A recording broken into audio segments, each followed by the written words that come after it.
Good afternoon, everyone. The Labor, Industry, Veterans and Military Affairs, Finance and Policy Committee will come to order. I would like to announce that this meeting will take place in accordance with House Rule 10.01. This meeting may be viewed on House Public Information TV, which is available on the House website. As is custom with this committee, please rise for the Pledge of Allegiance. I pledge allegiance to the flag of the United States of America, to the republic for which it stands, one nation, under God, indivisible, with liberty and justice for all.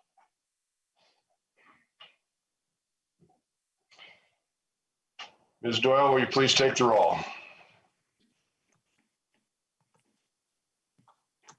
Chair Ecklund. Present. Vice Chair Zhang. Present. Representative Detmer. Detmer present. Representative McDonald. Present. Representative Berg. Berg excused. Representative Bliss. Present. Representative Edelson. Present. Representative Frederick. Representative Greenman. Present. Representative Nelson. Present. Representative Poston. Present. Representative Raleigh. Raleigh present. Representative Sundin. Present. Representative Frederick. And we do have a quorum. Thank you, Ms. Doyle. Next on the agenda is approval of minutes from the February 16th, 2021 meeting. Every member should have received a copy of today's minutes in their inbox. Representative Zhang, would you care to move the minutes?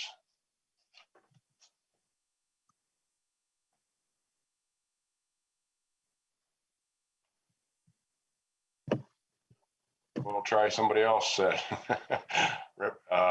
Representative Nelson, would you care to move the minutes? I'll move the minutes from the previous meeting. Representative Nelson moves the minutes from February 16th, 2021. Any comments or corrections?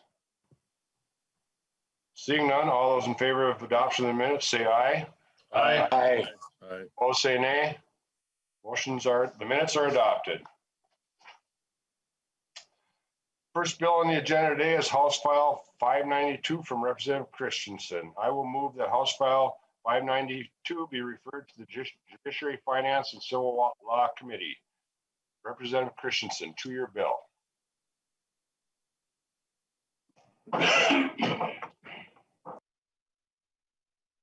Representative Christensen, you're on mute still. Oh God, wouldn't you think I'd learned by now?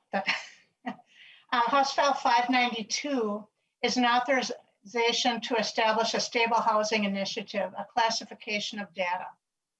State agencies, councils, and groups across Minnesota work to identify and provide services for individuals and families experiencing homelessness. In partnership with the Minnesota Interagency Council on Homelessness, the Minnesota Department of Veterans Affairs has developed the Homeless Veterans Registry. The registry assembles a team of housing and service professionals who work together to help veterans on a case-by-case basis to access housing and services to meet their needs. Data for individuals experiencing homelessness is classified as private data under Minnesota Statute 13.587. The result is a limitation which has led to a fragmented and inefficient response to time-sensitive crisis situations for individuals and families experiencing homelessness. This proposal classifies data on individuals on the Homeless Veterans Registry as private and authorizes the Minnesota Department of Veterans Affairs to share or disclose an individual's data to coordinate homelessness prevention efforts with MICH members and Homeless Veterans Registry partners to respond quickly to an individual experiencing homelessness or at risk of homelessness. The intent of the bill is to drastically increase the timeliness and the efficiency of addressing the needs of individual veterans experiencing homelessness in Minnesota, streamlining the processes and procedures allowing for quicker response times to veterans in crisis. And with that, I will turn it over to my testifiers from the Minnesota Department of Veterans Affairs. Thank you.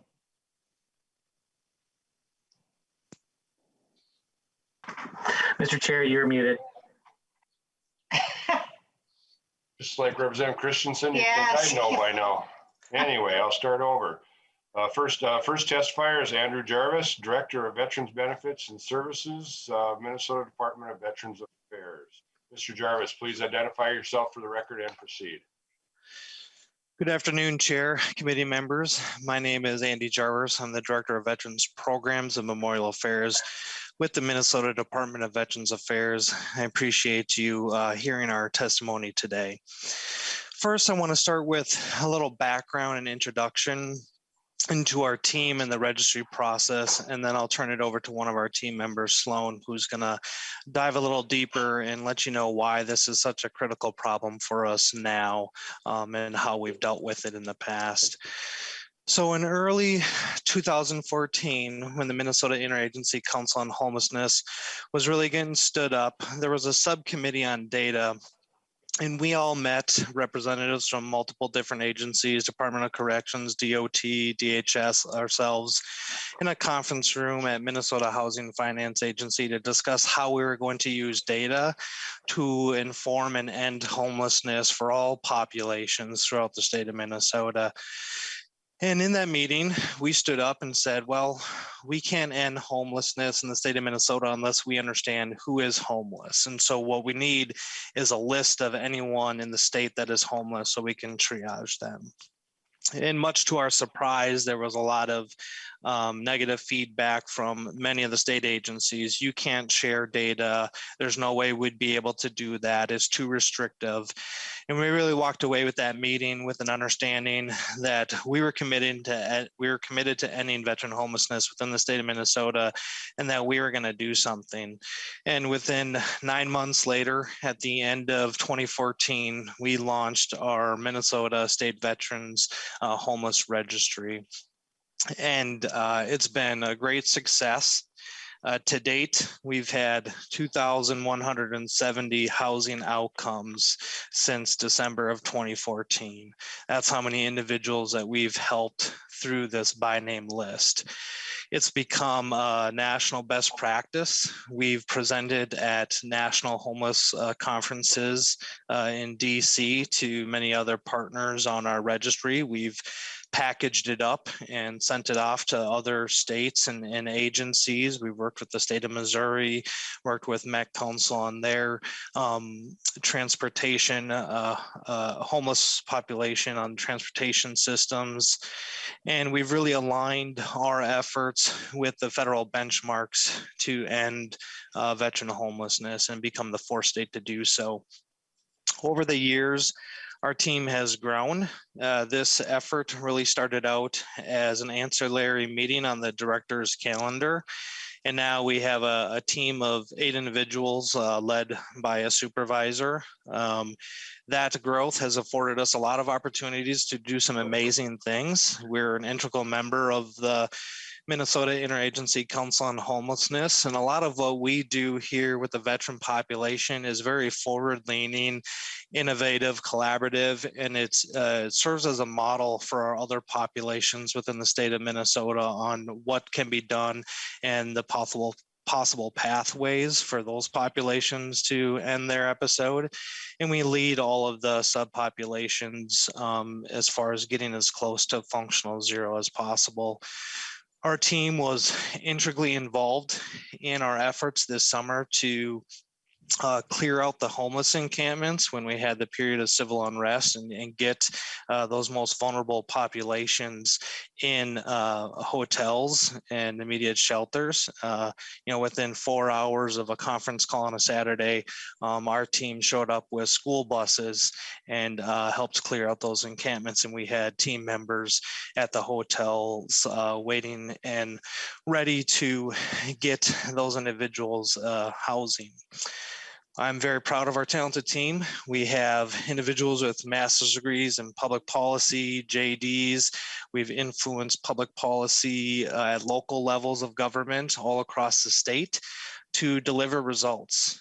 6 out of the 10 continuums of care, which are geographical regions within the state, have ended veteran homelessness. And to put that in another way, 71 out of 87 counties in Minnesota have declared an end to veteran homelessness. So we've done a lot of great work. The most recent COC to declare was the suburban metro area counties. So that has, Anoka, Washington, and all of the metro counties except for Hennepin and Ramsey. We made that declaration on Veterans Day of 2020. And we're really proud to be able to make that accomplishment in the metro area in the middle of a pandemic with historic low vacancy rates and an eviction moratorium. But truth be told, with all of the amazing things that we've accomplished, all the innovation and collaboration that we've been able to do, the talented team members that I have, the fact that we only have 16 remaining counties left, these 4 remaining COCs have the hardest to house populations. It's the most transient population, and it's really critical now more than ever that we're able to share data on these individuals with our key partners to make these immediate and on the spot decisions and connections to services and housing supports that they need. And with that, I want to turn it over to Sloan, who's going to highlight a little more of this issue and why it's so critical now. Thank you, Mr. Jarvis. Next up is Sloan Kessler, Homeless Programs Coordinator, Minnesota Department of Veterans Affairs. Mr. Kessler, please identify yourself for the record and proceed. Chair, committee members, thank you so much for having me here this afternoon. My name is Sloan Kessler, and I am a homeless programs coordinator with the Minnesota Department of Veterans Affairs. And I'm here today to testify really on the importance of this bill for our work. So the policy proposal that you have in front of you is twofold. The first component of the bill really is to establish this stable housing initiative, which is very important for us at our work at MDVA. It really is we're here to highlight the importance of the interagency nature of this work and all of the work that we do with the Minnesota Interagency Council on Homelessness and all of the different agencies that participate in the Minnesota Interagency Council on Homelessness, and also really to codify, to put into law that this mission is a shared mission with all these agencies, as well as to show the support of legislature to be the next state, the 4th state to end veteran homelessness. And then I really wanted to talk mostly about the difficulty that we have in sharing data with our partners and why it's so crucial for the work that we do. As Andy really laid the framework out for us, we're working with a very transient population. The staff that works with these individuals day in and day out know that sometimes this is the only touch point they might have with an individual experiencing homelessness. Because someone might be willing to ask for help one day doesn't mean that their homelessness goes away the next day, or that they might be able to, have that connection with that person the next day. They don't know where they're getting their next meal, what they're going to do, how they're going to stay alive, stay well in that situation. And so they're looking for a place that they can rest, a place that all of this work happens. And so we know that homelessness is an emergency and it should be treated as such in these very, very dire situations. And so the policy proposal we have here helps us to provide that coordination with our partners very quickly. It allows for us to work alongside of all of our amazing partners across the state of Minnesota that do this work, and really be able to provide the services at the time that they're needed for these individuals so that we can get them housed. Something that I do want to highlight about the language here is that all this data is classified as private data. There's no change in the classification of data, not looking at anything that touches Chapter 13 besides just a reference to the data that's already classified as private. And I want to really highlight this by giving an example of something that has recently come up in the work that we've been doing. We were approached by a national nonprofit that was partnering with Chase Bank that came to us and said, we really like the work that you're doing. We want to help, and we have $100,000 for you to work with to end homelessness and veteran homelessness in Hennepin County. And what we were very excited to partner to, help make as many connections as possible. It was a really rare and quick opportunity. But what we realized is that it was going to be extremely difficult for us to make that partnership work. There were a lot of different administrative type hurdles that were going to be really difficult for us because this partner agency that was able to do the work in Hennepin County was not identified previously as a partner agency for us with the registry. So that means going through the process of having different MOU agreements, different types of contracts that needed to be signed, different versions of things that we needed to have in place, which we would do for any partnership that we have. It was just one of those very cumbersome processes that, with the help of this language and this legislation, we would be able to accomplish that mission very quickly so that we can serve the veterans that so desperately need our help very, very fast. There are currently 275 individuals on the registry. All of them sign a Tennyson warning. And with this process, this would help us immensely not have to, every time a partner is added to our homeless veteran registry partner list, go back to all 275 individuals that are experiencing homelessness and have them re-sign each version of the Tennyson with additional partner agencies. So we're really looking here with this bill to streamline our process and to get veterans the help that they need when they need it, and as quickly and as efficiently as possible. I'm available for questions, and I believe Andy is also available for any additional questions. Thank you, Ms. Kessler, and I apologize for the wrong introduction at the start of your testimony. Member questions, Representative Detmer.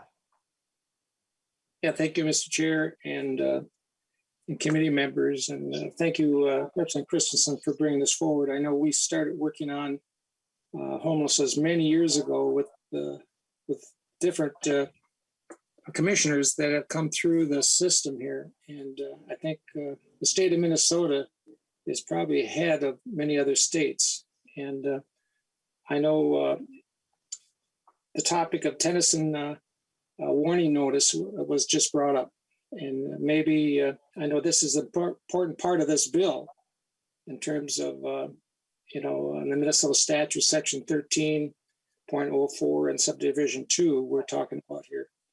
And maybe we should look into what must be what must the notice include, and what it does not include. And maybe, I don't know if the author of the bill, Representative Christensen, if you've looked into that or not, if you could share that with us, or maybe some of your testifiers can. To the author or the testifiers?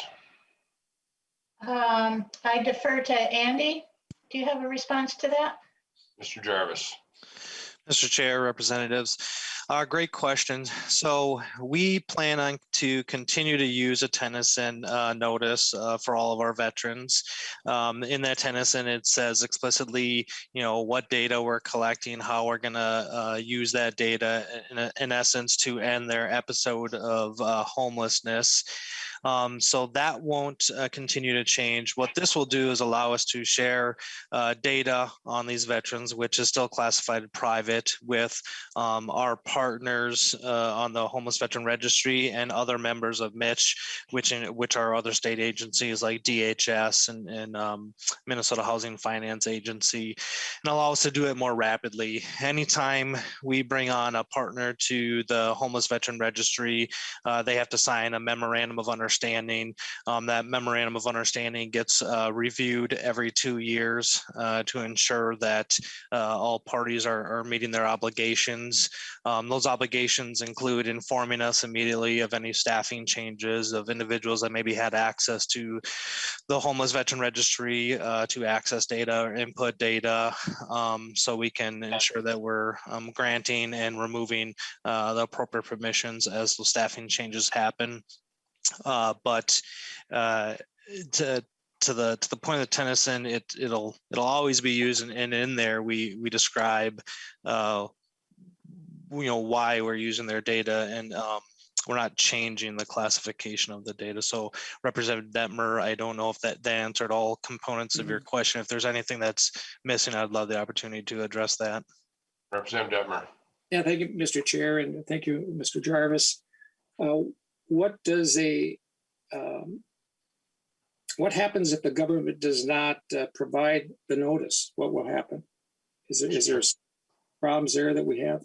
Mr. Jarvis.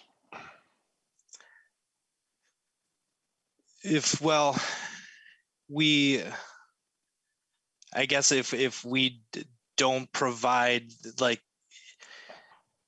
what would happen if we don't get the veteran's signature? I mean, because we always provide the notice. If we've made contact with the veteran, whether it's reading the Tennyson verbally or if it's in person and having a signature, which allows us to collect that data.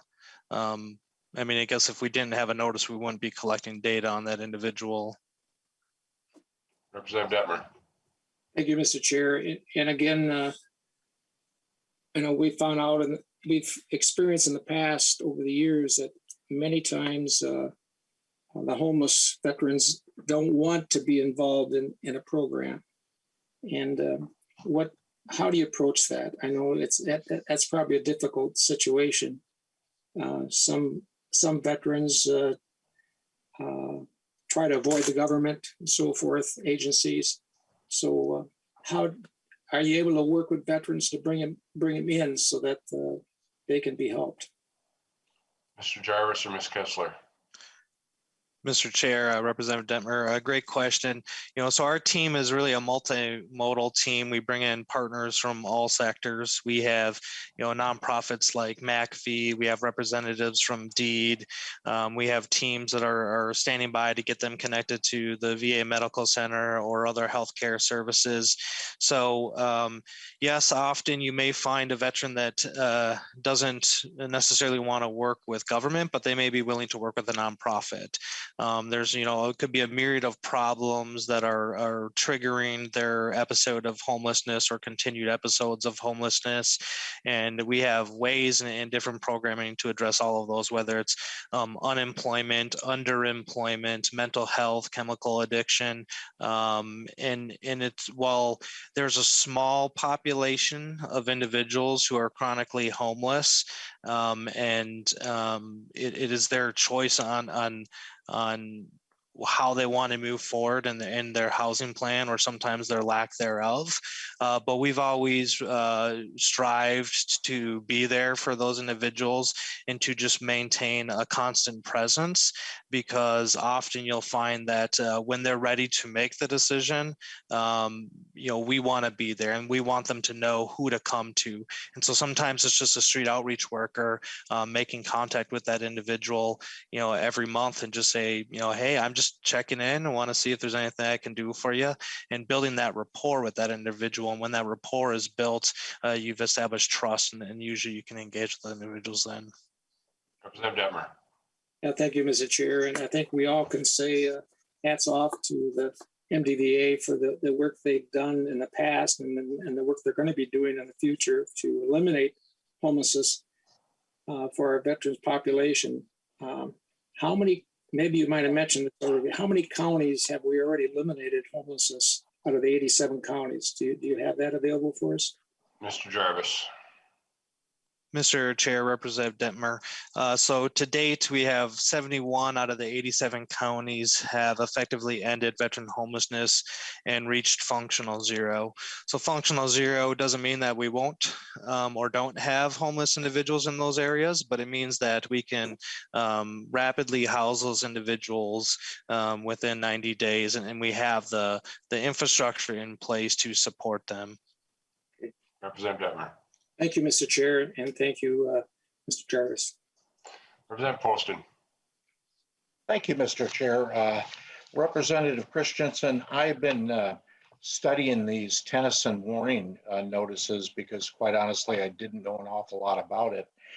And my question is there ever a time when a government entity does not have to give a Tennyson warning notice? I'll defer to Representative Mr. Christensen. Jarvis. Thank you, Mr. Chair. Mr. Jarvis? Mr. Jarvis. Mr. Chair, I'm not familiar with any situation where a state agency doesn't have to give a Tennyson notice unless there's some kind of exemption for emergencies. But we've always operated under the premise and have always given a Tennyson notice to any veteran on the Homeless Veteran Registry. Representative Poston, I said, just a second, Representative Poston, I see Ben Johnson from MDVA might have a comment on that as well. Mr. Johnson. Chair Ecklund, members of the committee, I'm Ben Johnson. I'm the legislative director for MDVA. Representative Poston, to your question, we actually could thank Representative Detmer for pointing out statutes 13.04 subdivision 2. The final sentence in that in subdivision 2 is that the requirements for providing a Tennyson warning shall not apply when an individual is asked to supply investigative data. So there is that specific exemption. Tennyson warnings are not required for investigatory purposes, sir. Representative Poston. Thank you for the education, Mr. Johnson. I appreciate it. And thank you, Mr. Chair. So I don't see any other member questions. I want to thank the MDVA for their effort and outreach on doing this. When I was fortunate enough to be named chair of this committee 2 years ago, two of the prime focuses I wanted to work on were veterans mental health and veterans homelessness, and I think this is a good start. I'm glad that we're working towards functional zero. Representative Christensen, any final comments on your bill? Well, thank you, Mr. Chair, and thank you, members. I also want to thank the folks from MDVA and my testifiers. I too have learned a lot from them. So it's an amazing program that they have going here, and I hope we can help it get to the finish line. This passed last year, actually, on a bipartisan basis through this committee, but then we got hit by this thing called COVID. And, things were sort of derailed for a while. It was carried by Senator Swedzinski in the Senate, and it has passed on a bipartisan basis through both the committees over there. So I urge everyone to vote yes. Thanks so much. I will renew my motion that House File 592 be referred to the Judiciary, Finance, and Civil Law Committee. Ms. Doyle, will you please take the roll? Chair Ecklund. Yes. Ecklund, aye. Vice Chair Zhang. Yes. Zhang, aye. Representative Detmer. Aye. Detmer, aye. Representative McDonald. Aye. McDonald, aye. Representative Berg. Berg excused. Representative Bliss. Yes. Bliss, aye. Representative Edelson. Aye. Edelson, I. Representative Frederick. Aye. Frederick, I. Representative Greenman. Aye. Greenman, I. Representative Nelson. Aye. Nelson, I. Representative Poston. Aye. Poston, I. Representative Raleigh. Raleigh, aye. Raleigh, I. Representative Sundin. Aye. Sundin, I. And there are 12 ayes, 1 excused. 12-0, Representative Christensen, you're on your way to judiciary. Thanks all. Thanks much. Next on the bill on the agenda is House File 478 from Representative Feist. I will move that House File 478 be referred to Judiciary, Finance, and Civil Law Committees. Representative Feist, to your bill. Thank you, Mr. Chair, and nice to see you, committee. I am honored to be carrying the Veterans Restorative Justice Act.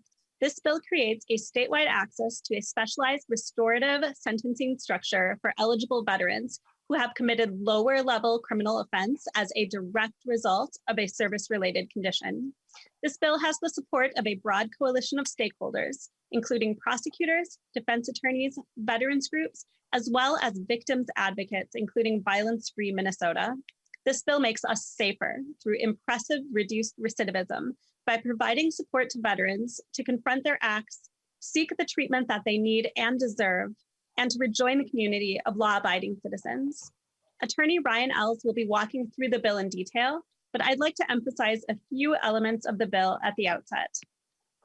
In talking about this bill with victims advocacy groups, they've appreciated the requirement of a direct nexus between the criminal behavior and a service-related injury or trauma. This isn't a get out of jail free card for veterans. The restorative approach is rigorous, as will be described by the testifiers today. It would be much easier to accept a guilty plea and serve out a probation passively. By selecting the restorative approach to sentencing, the veteran is choosing to confront their actions, seek treatment that they need, and commit to achieving their full potential in life. And lastly, I just want to point out that this restorative approach to sentencing of veterans is projected to save $1.2 million. While it sounds like a huge investment, the savings to the courts vastly exceed the investment in the long run. And I'd like to end my introduction with a quote from a constituent of mine who emailed me when she saw that I introduced this bill. She wrote, "My father was in World War II. He came home crazy and got no help. My mother tried to get help, but to no avail.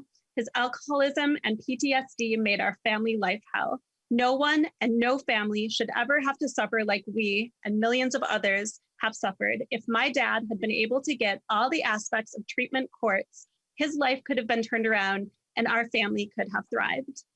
I am so honored to be carrying this bill, and I'm excited to have Mr. Els walk through the bill in detail because there's a lot there. And then we also have 2 graduates of Veterans Treatment Courts, as well as a mentor coordinator from Anoka's Veterans Courts, although I didn't see his name, so hopefully he's here.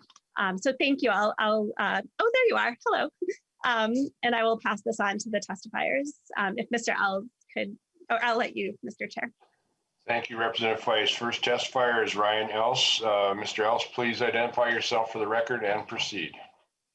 Chair and committee members, my name is Ryan Els, and I am a practicing criminal defense attorney, legislative chair of the Minnesota Association of Criminal Defense Lawyers, and a veteran myself. Thank you for giving me some time today to explain this bill. This bill is a product of a couple years of work with the Minnesota County Attorneys Association, the Chief Public Defender, and the representatives of the state and federal VA. And when all those bodies agree, I think we're on to something that is worth consideration. This bill would use the stay of adjudication sentence, which is used thus far mostly in drug cases. You may be familiar with it under Minnesota Statute 152.18 as the mechanism by which drug offenders are rehabilitated. And we want to apply the same model to offenses up to severity level 7 felonies in cases involving veterans whose service-related disorder directly led to the offense. The veteran would have the burden of showing the connection between the offense and the condition. And at that point, they would enter a plea. That plea would be held by the court, not entered on the record. And the court would lay out a probationary term of treatment that the veteran would be expected to complete. At the end of that probationary period, the veteran would then have to stand in front of the judge and defend their performance on probation and prove to that judge that they were rehabilitated before they would get the benefit of dismissal of the offense.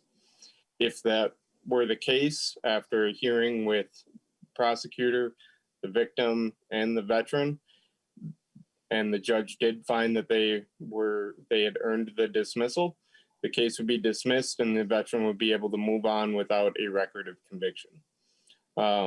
This gives the incentive to get through the very difficult trauma treatment that's involved in dealing with very severe combat trauma, as we see a lot of our veterans coming back from multiple tours in very high intensity combat zones. That trauma that they're dealing with is cumulative, and they are having to dig back into the most painful memories of their entire life over and over again until they get to a point that's comfortable. The only way we can expect that that's going to happen is to give them a legal incentive that is commensurate with that challenge. I myself have served in combat. I had some issues that came home with me. And the only way I got through the treatment was being threatened with divorce. And I can remember sitting outside the therapist's office, gripping my steering wheel, not wanting to go in and talk about it. And the only way I did it is I said, there's going to be a really bad consequence if I don't. And this is both a carrot and a stick to get these veterans through the treatment they need. Thank you, Mr. Ellis. If you can please stick around in case there's questions, I'd appreciate it. Next up is Lee Alferts. Mr. Alferts, please identify yourself for the record and proceed.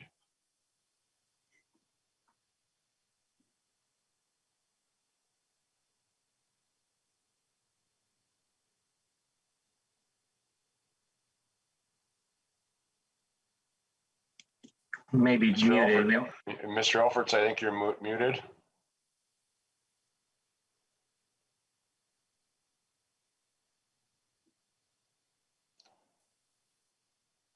We will come back to Mr. Alferts in a minute. We'll figure out the technical troubles. Mr. Alferts, if you can hang on, thank you. Next up, we'll call, and if I butcher your name, I apologize, Chris Vinden. Please identify yourself for the record and proceed. Oh, Mr. Alferts, are you there now?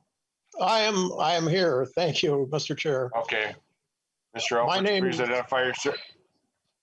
My name is Lee Alferts. And proceed. I am a combat veteran from Vietnam. I must say that I am not proud to say that I graduated from Veterans Court, and it's not something I ever wanted to do, but it turned out to be one of the best things I've ever had happen. When I came home from Vietnam in 1970, I came home with many of the problems that Vietnam veterans had. I have suffered from PTSD since that time. And since there was no help available, obviously all we could do was stuff that inside and hope we could be a productive member of society. For years, I was afraid of the terror of the night, which any combat veteran can tell you. When the house goes silent, there are no lights on, and your brain takes you back to the time of not a good time. I found that alcohol was a very easy sedative, and by consuming enough of that, that terror of the night would go away. Obviously, that was not a good thing for my driving record, and in 2012, I was arrested for a DWI with a blood alcohol content of 0.21 and was subsequently assigned to Veterans Court. while I realize that this bill does not set up Veterans Court. For me, the Veterans Court set me on the road on a path that I would have never taken on my own. I was required to meet with the judge once a week for 1 year. I was required to enter the VA alcohol substance abuse program. And for first time in my life, I found peace. I found out the reasons why I needed alcohol, and I was able to lay that down. I am just so grateful for what I went through. This program, as I understand it, does not set up Veterans Court, but it does set up a Veterans Advocate. And that Veterans Advocate appears between the judge and the veteran and presents the veteran's case to the judge, who then determines what the veteran must do. And the veteran must adhere to very rigid schedules, as I did. But if he does, all of this can go away and he can continue to lead his life. It amazes me that this bill has had so many problems trying to get through the legislature. I noticed when we said the Pledge of Allegiance earlier that one of the phrases is "and justice for all." I am hoping, and all the veterans that are watching this bill hope, that this will help veterans get justice also. Thank you, Mr. Chair. Thank you, Mr. Alfreds. Please stick around in case there's questions. Next up, Chris Binden. Please identify yourself for the record and proceed. Thank you, Mr. Chair, members of the committee. Good afternoon. Thank you for the opportunity to speak in support of HF 478. My name is Chris Binden. I'm in East Bethel, Minnesota. Currently employed as a homeless outreach county veteran service officer, providing housing and resources to veterans within the metro area. I served in the United States Marine Corps 2002 to 2010. Service included combat deployments to Iraq, North Africa, Ukraine, and humanitarian aid to Katrina and New Orleans in 2005. My military occupational specialty consisted of performing the duties required within the 1300 combat engineer field and provisional security guard. Included construction of tactical air refueling systems, fuel supply convoys, route clearance patrols in search of improvised explosive devices roadside, clearing paths for other Marine convoys. Provisional security duties. I conducted patrols in up-armored Humvees, acted as a machine gunner, vehicle undercarriage searches, in addition to providing security for naval, master of arms, and K-9 searching for explosives. When returning home in 2010, it wasn't long after I got out. I acquired back-to-back DUIs without even driving. Without even driving, and I quickly found out that being in control of a motorized vehicle is the same as a DUI. But I was also homeless. That was caused due to ID theft that occurred while I was overseas. And it was more than just check fraud that occurred to me. It ruined my credit, which caused a little dip from me obtaining an apartment and signing leases. So now at this point I was unemployed. I was unable to re-enlist, sleeping in my van. And even though I wasn't supposed to because I had DUIs at this time, I finally had one more incident occur, and that's how I ended up in Ramsey County Veterans Court.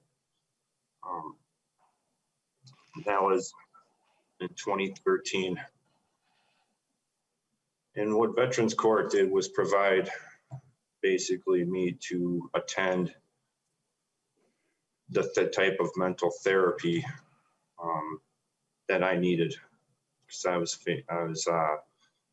using alcohol to cope with you know, any convoys ranging from 2 miles to 250 miles with IED threats, mortars, bullets hitting your vehicles. Suicides that were occurring overseas amongst fellow Marines and soldiers that were stationed in the same post. Left my fiance after a big argument within 24 hours of me returning home.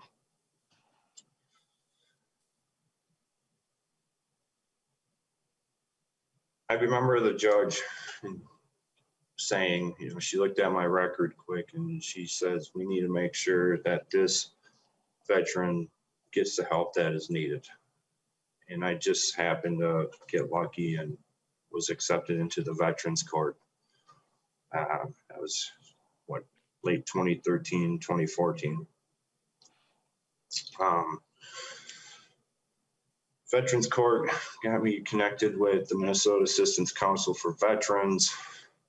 And like I mentioned earlier, I was attending, it was demanded that I attended the therapy appointments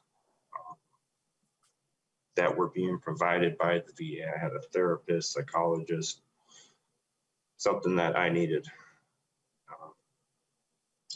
And the frequent UAs helped me stay accountable. Veterans Court provided me with a support network, which was great because when I came home from the Marines, it's like, I don't know if you've ever heard this before, but it's like you're separated from your tribe. And it just provided positive direction and mentorship. And fulfilling all the duties that, or I should say, demands that Veterans Court expected of me. I was among the first to graduate in Ramsey County in 2015.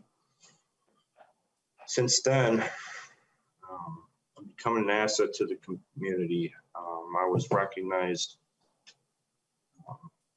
by Minnesota, by the Minnesota Humanities Center, and received the Veterans Voice Award for advocating among veteran homelessness in Minnesota in the TPT documentary called Crossing the Threshold. Additionally, advocating for other veterans looking for employment. We were ready to work. I appeared on WCCO advocating that veterans can work. This is the type of resources we need. Volunteer work with veteran nonprofits. I respond to crises, veterans in crisis in my free time. And since then, I've also taken on my responsibility or my role as a better father. I'm married. I've achieved my associate arts degree, my Bachelor of Arts in social work degree in order to help veterans. And I received an MBA in organizational development. That was all within a 4-year span. I have a BA in social work without a license. I would have loved to have pursued my Master of Social Work and become a clinical therapist with my own clinic for veterans and even maybe emergency responders. However, with the felony conviction for DUIs, I have never been provided a straight answer and have not been able to obtain licensure to get licensed as a social worker. And that's why I went the MBA route. But I believe that if I not had that felony conviction, I could be a bigger asset in the community with that licensure to become, providing more in-depth professional services for those in need. And I believe if passing HF 478, not only myself, but other veterans will become even a bigger asset to the community. Thank you. If there's any questions. Thank you, Mr. Binden and Semper Fi. Next on the agenda is our next testifier is Paul Evangelist. Please identify yourself for the record and proceed.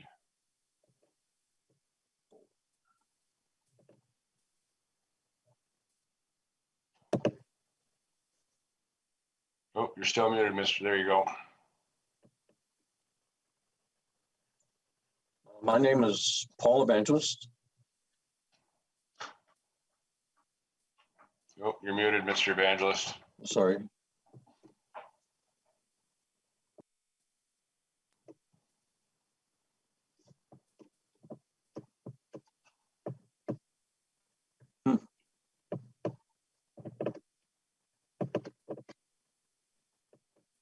I don't know if we're having some kind of technical difficulty here or.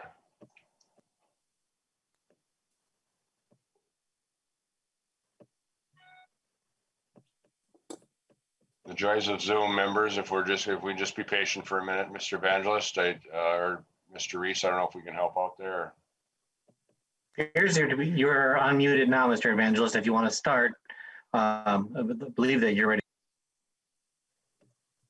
Yes, my name is Paul Evangelist, and I am sorry about the technical difficulties. I think I'm the problem. So I want to speak to you today and share my thoughts about the Veterans Justice Restorative Justice Act.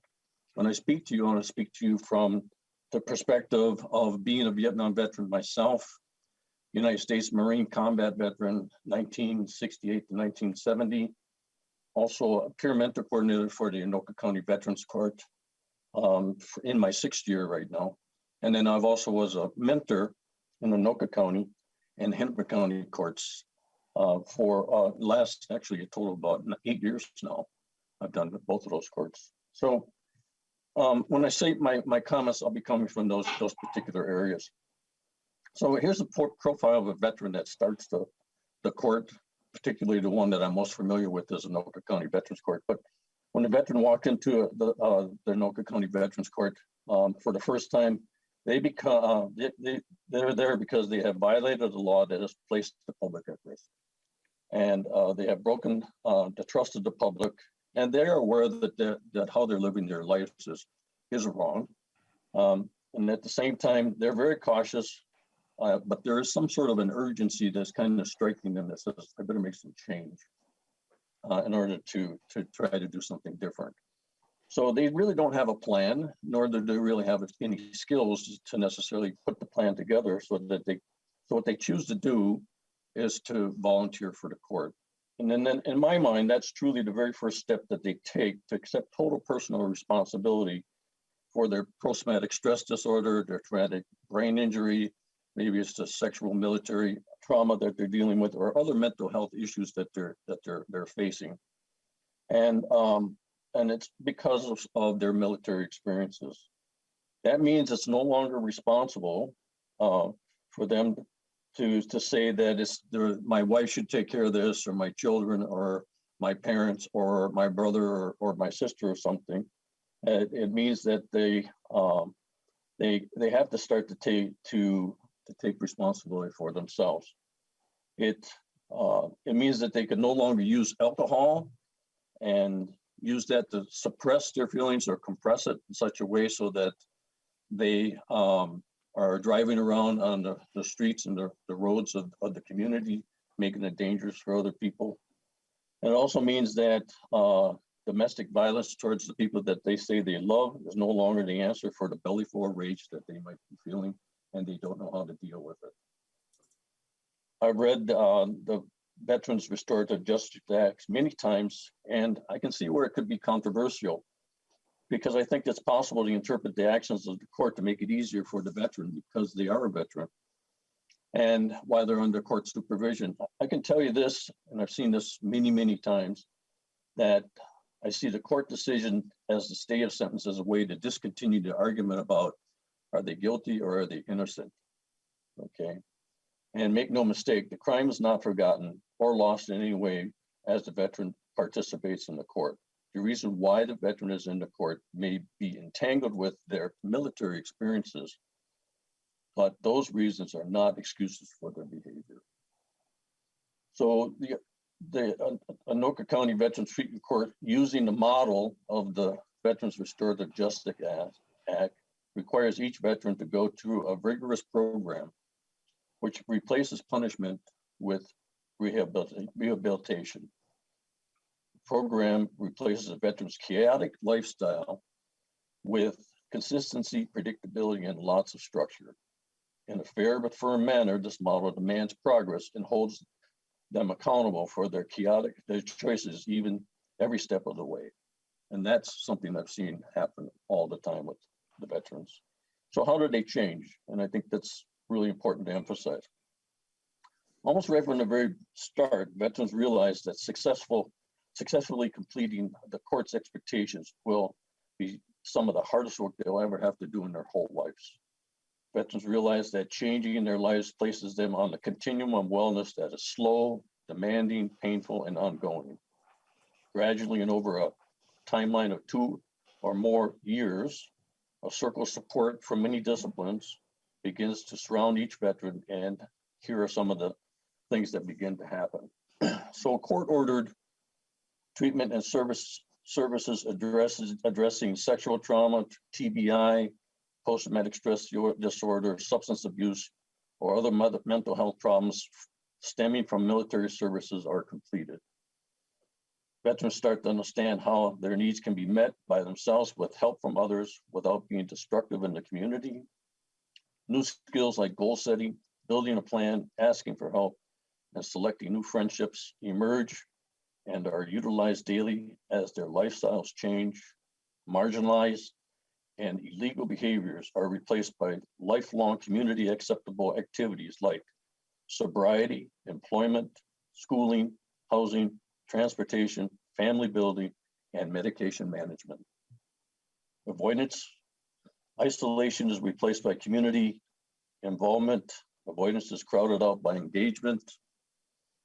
And lack of trust is replaced by learning to trust others, especially those that are outside of the military.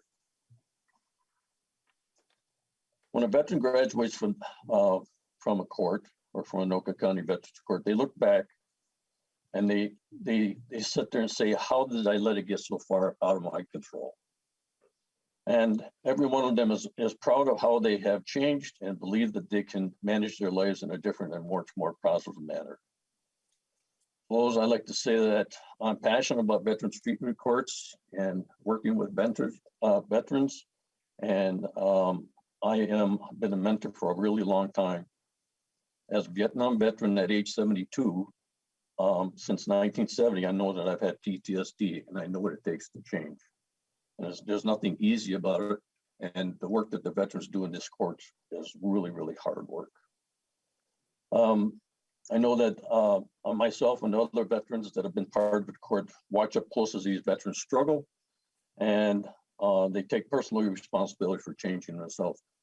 And I really do believe that's probably the greatest honor that maybe I've ever had, is to help another person change their life so they can be somebody different. So with that, I'd like to thank you for having me here today, and here for questions. Thank you, Mr. Evangelist. Please stick around if there's any questions. Members, there is also written testimony from James Strom in the member packets. Member questions, Representative Poston.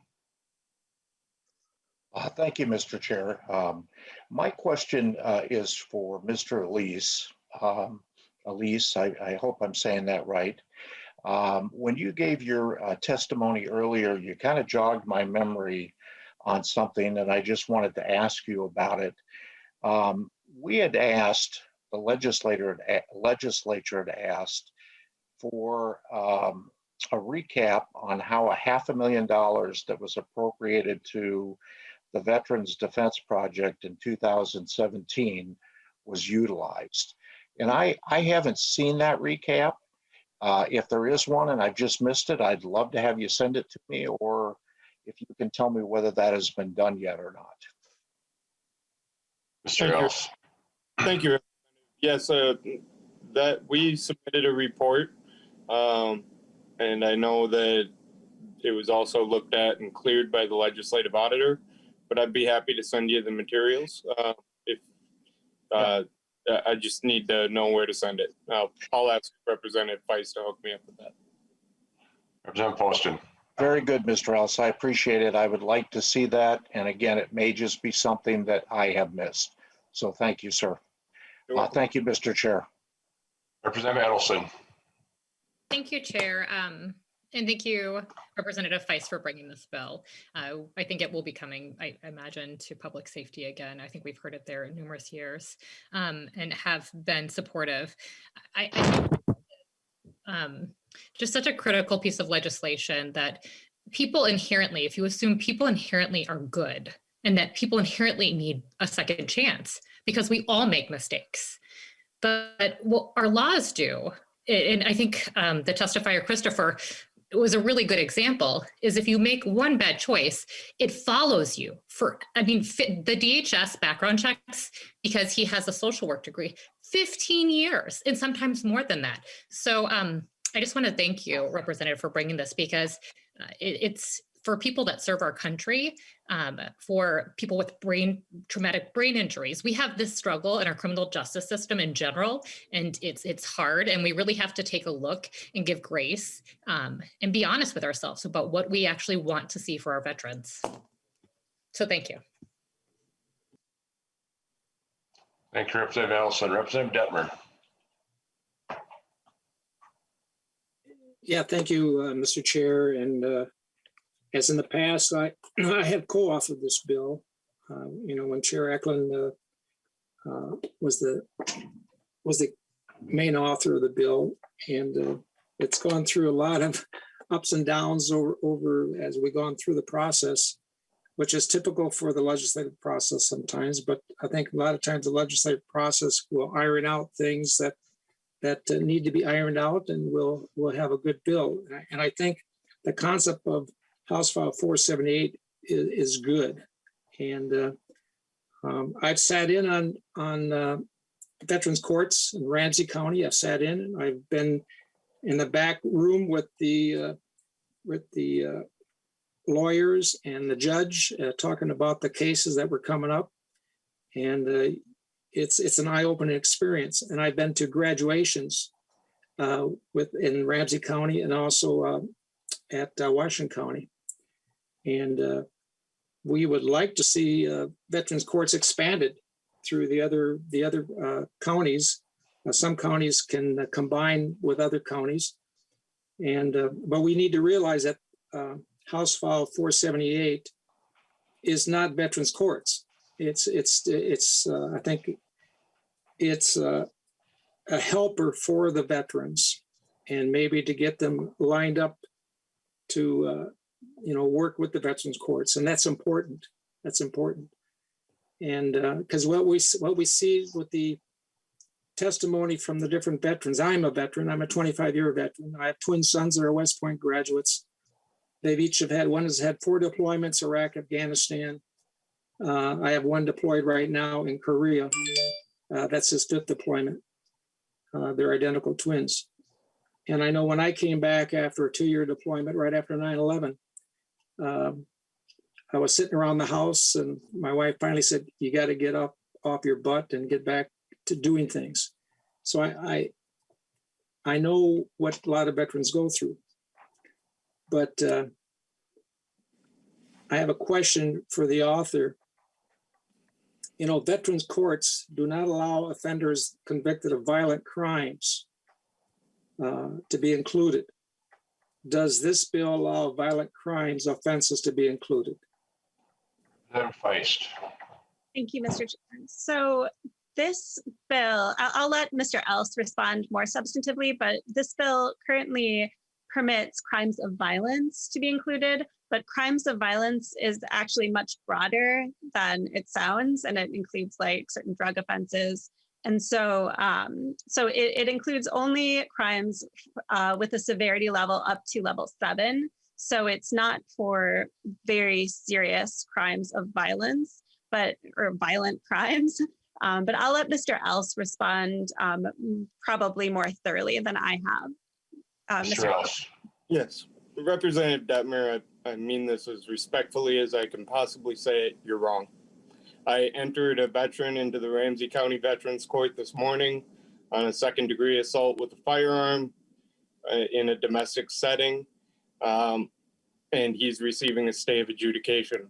I've had veterans in Hennepin County on the same charge, which is the second right from the highest and a mandatory minimum prison sentence offense. And that is a common offense in veterans courts. Veterans come home, like the veteran that I entered into the Ramsey County Court this morning. He said to me, you know, you get used to the idea that you're taught to show a weapon before you use it. And if you do that here, that's called second-degree assault with a firearm. That is a violent crime.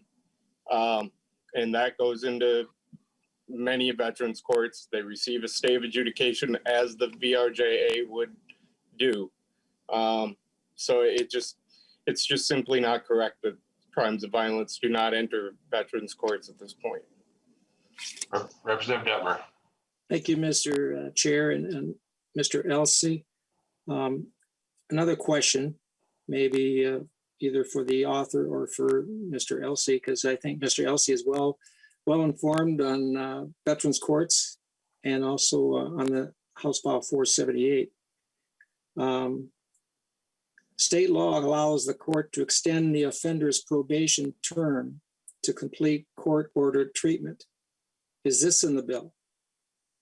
Mr. Else. That it's not needed in the bill because it is a term of probation under any, this is not an exception to normal probation. It is a sentencing structure. So once the veteran's on probation, the term of probation would be determined by law, which we now have a few versions floating between the Senate and the House.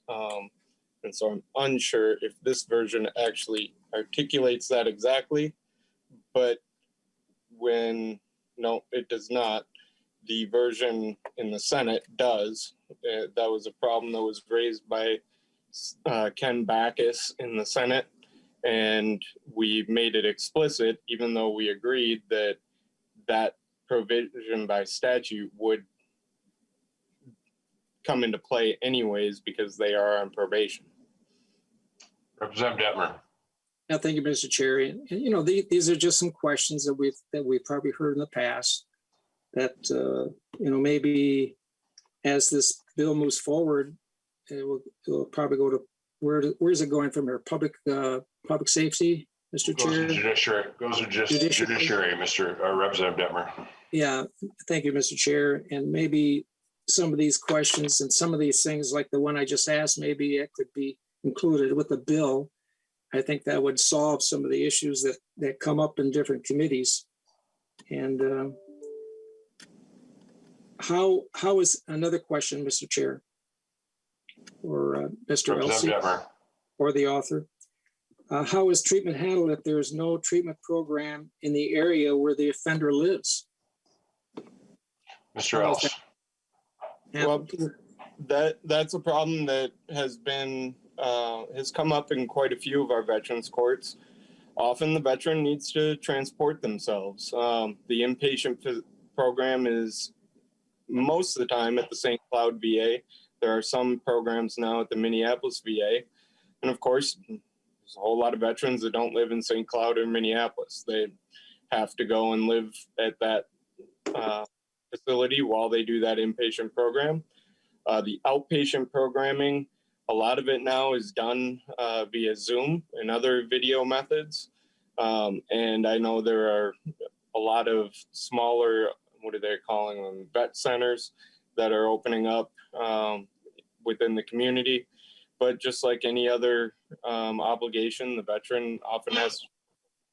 The bill does have one feature I think is very nice, is the ability to shift jurisdiction from the county of offense to the county in which the veteran lives for the supervision. That we had a veteran that committed his offense while he was down in Stillwater. He lived up on the northern end of the Iron Range, and so he was having to drive for 4 hours to get to Veterans Court. And in that case, we transferred his supervision to the probation agents in St. Louis County. We thought that would be something that would make it much more convenient and more likely that they can comply with treatment and supervision when they need to, for example, take a urine analysis test on short notice, which is a pretty standard thing in these veterans courts. So that's one feature that I think will hopefully pass through and will set as the stage for these veterans to succeed. Oh, we froze up. Thank you, Mr. Else. Representative Detmer. Yeah, thank you, Mr. Chair. Maybe one more question here is, when putting this bill together, I know it's been, 3 years? Maybe 3 years that this bill was worked on and been putting together. Was this bill put together in coordination with the state courts that oversee veterans courts? Did the veterans courts have some were they able to have some input in coordinating this legislation that is supposed to be out there supporting our veterans and maybe steering them towards the veterans courts and having that support for them? Was the courts included in this? Mr. Else. Yes, as I'm sure you know, Representative Detmer, the judicial branch it does a lot to prevent judges from directly participating in the crafting of legislation that they will then be ruling on. So we had multiple judges and a Court of Appeals judge who worked on the early stages of our working group. And once it became clear that the legislative path was the best way to address this problem, they had to remove themselves from working on it.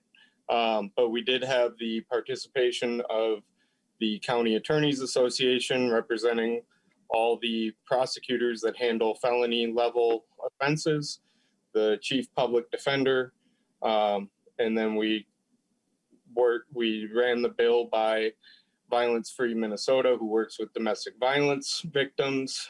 They supported it. We talked to the probation agents and social workers through the Social Workers Association, and they approved it. So we consulted with everyone we could. The judicial branch itself is, of course, a little more difficult. Representative Detmer. Thank you, Mr. Chair. And I would hope that, somehow that we would get a stamp of approval on a piece of legislation that is so important for our veterans, for our veteran community, that I think that would solve a lot of problems that we have right now. I know there are some issues that have to be worked out in committees as we go forward, but I really feel that we are going to get a piece of legislation through this year. I really believe that, and I hope that it will be able to go through the committee process here in the House and the Senate and get it going forward. I'll see if there's other questions by other people, but again, those testifiers that came forward today, thank you for your service. And I know that you believe in veterans courts because you have experience with it. And I hope that we can come forward with some legislation that will give that support even more. Thank you, Mr. Chair. Representative Greenman. Mr. Chair, and I really appreciate to what Representative Detmer said.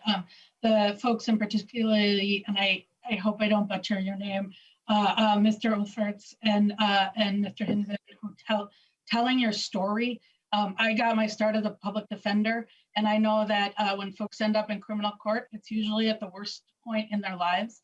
And so telling the story and coming here to help us improve systems and provide the supports and the interventions that folks need, I really just greatly appreciate, and I think is really important. And I would just say I am in full support of this, and this is an investment and an intervention that is good for our veterans and provides them what they need. It's also good for our communities, and it's good for the bottom line.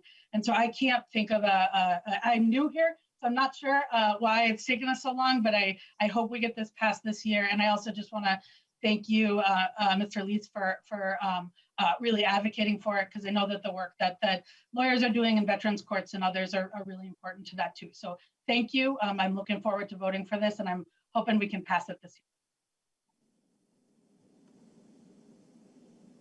Members, seeing there's no other comments, I think the testimony is pretty clear that this is not a veterans court bill. It provides a platform to help serve our veterans that find themselves on the wrong side of the law for level 7 offenses and below.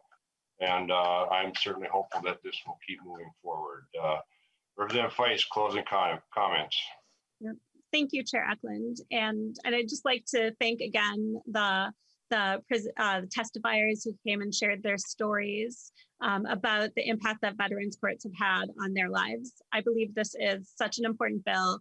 It is good for public safety, as Representative Greenman said. It's good for the bottom line, and as Representative Edelson said, we should allow grace for these veterans who have been charged with these low-level crimes, and allow them the opportunity to confront, to take personal responsibility for their actions, and to seek and receive the treatment that they really deserve.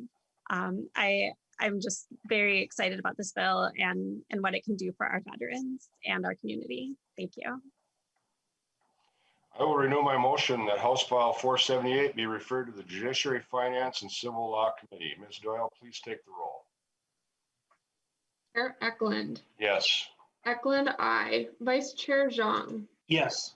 Zhang, aye. Representative Detmer. Yeah, I'll be voting aye. And I just hope that we can make some changes as we go forward. Thank you. Detmer, aye. Representative McDonald. McDonald, no. McDonald, no. Representative Berg. Aye. Berg, aye. Representative Bliss. Yes. Bliss, aye. Representative Edelson. Aye. Edelson, aye. Representative Frederick. Aye. Frederick, aye. Representative Greenman. Aye. Greenman, aye. Representative Nelson. Aye. Nelson, aye. Representative Poston. Aye. Poston, aye. Representative Raleigh. Raleigh, aye.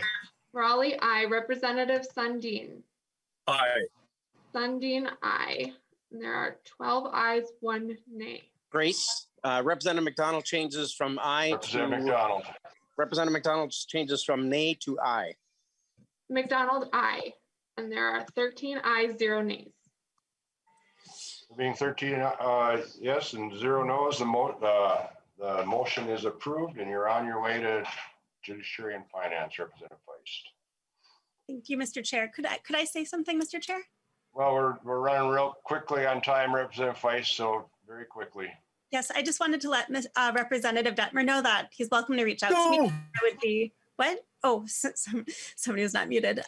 Just definitely feel free to reach out to me, Representative Detmer. I'd be happy to talk about the issues that you have, and we can work on them. So thank you. Yeah, thank you, Representative Feist. But question, Representative Detmer, please, we've got 2 more bills to try to do. Thank you, Mr. Chair. Is there a bill in the Senate that supports this bill? Nice. Representative Detmer, there is one. Senator Chamberlain has a bill. It's got a couple technical differences on it. Okay. Third bill on the agenda today is House File 585. Representative Sandstede, I will move that House File 585 be referred to the General Register. Representative Sandstede, to your bill. Thank you, Mr. Chair, and good afternoon, members.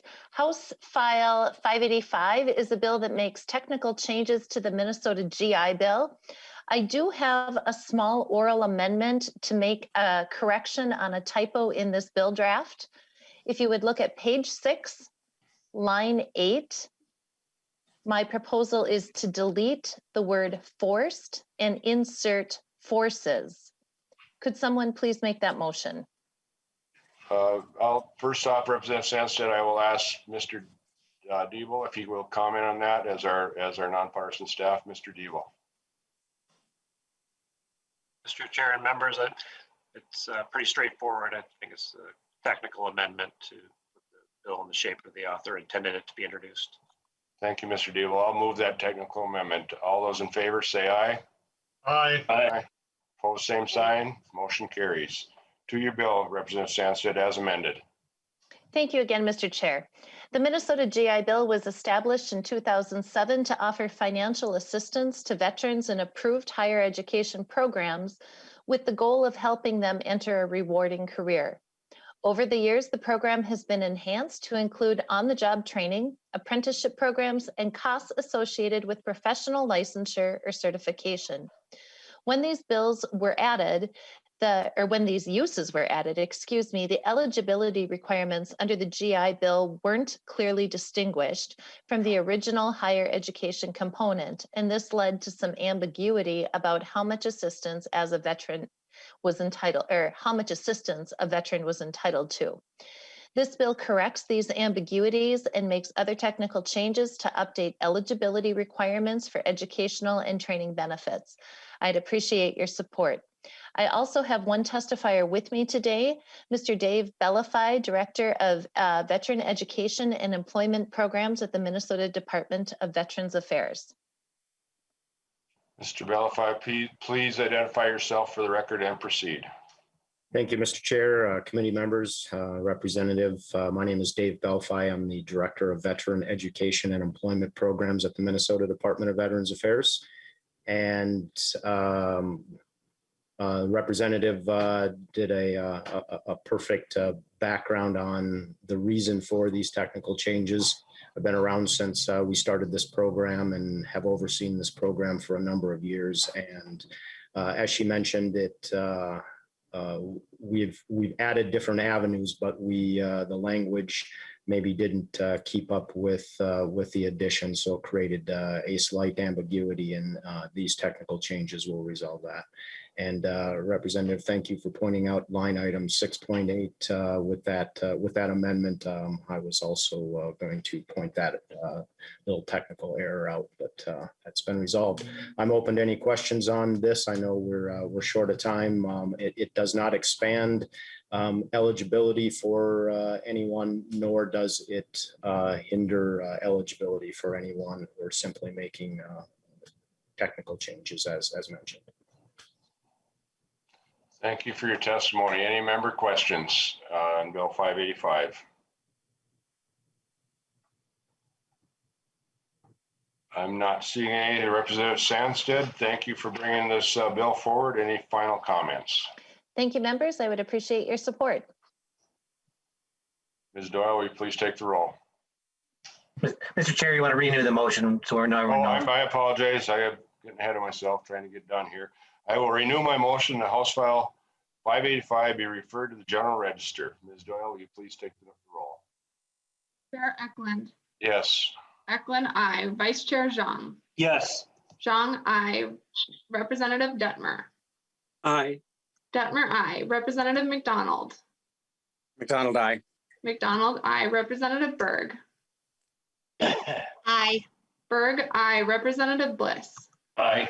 Bliss, aye. Representative Edelson. Aye. Edelson, aye. Representative Frederick. Aye. Frederick, aye. Representative Greenman. Aye. Greenman, aye. Representative Nelson. Come on. Aye. Nelson, aye. Representative Poston. Aye. Poston, aye. Representative Raleigh. Raleigh, aye. Raleigh, aye. Representative Sundin. Aye. Sundin, aye. And there are 13 ayes, 0 nays.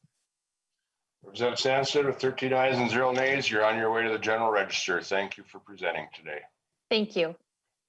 Members, House IT has let us know that we have a couple extra minutes, so we'll get this final bill done so we do not have to wait till next week. I will be turning the gavel over to Vice Chair Zhang.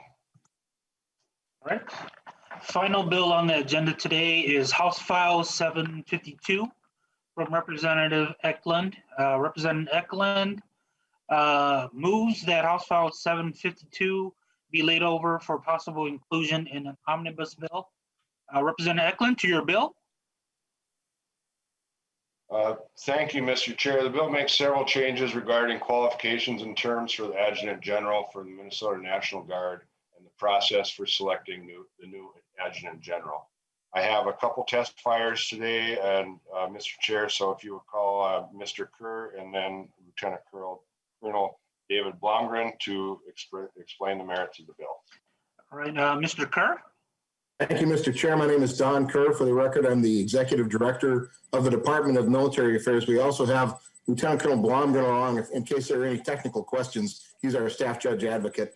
But I think I can give an overview of the bill and we'll move with that. So as you all know, we went through a selection process for a new adjutant general here in the last summer. That's the second one in relatively quick succession. And in consultation with the governor's office, we felt this was an opportune time to take care of some of the things we felt were kind of clunky about existing law with regard to qualifications of the adjutant general and also the automatic ascension of the deputy adjutant general in the event that the adjutant general were to leave abruptly. As we went through this process, we found a couple of things that we had concerns about as we looked at things that had happened in other states as well. For example, in the state of Wisconsin, their governor had to appoint a new adjutant general when their former adjutant general was called out for some things that required investigation. And the governor in Wisconsin determined that there was really nobody serving in the National Guard who hadn't been tainted by the command climate of the previous adjutant general. And so the governor of Wisconsin actually chose to go outside the Wisconsin National Guard and made a selection from the Air Force Reserve to be the adjutant general of Wisconsin. Although we aren't super concerned about that happening in Minnesota, we also couldn't rule that out, and we felt this was a good time to adjust the language, which previously had really been heavily slanted toward really allowing the governor only to select an officer who had been long serving in the National Guard. And so we made those changes in subdivisions 1 and 2, striking the requirement for 20 years of service in the Minnesota National Guard to be eligible for promotion to Major General.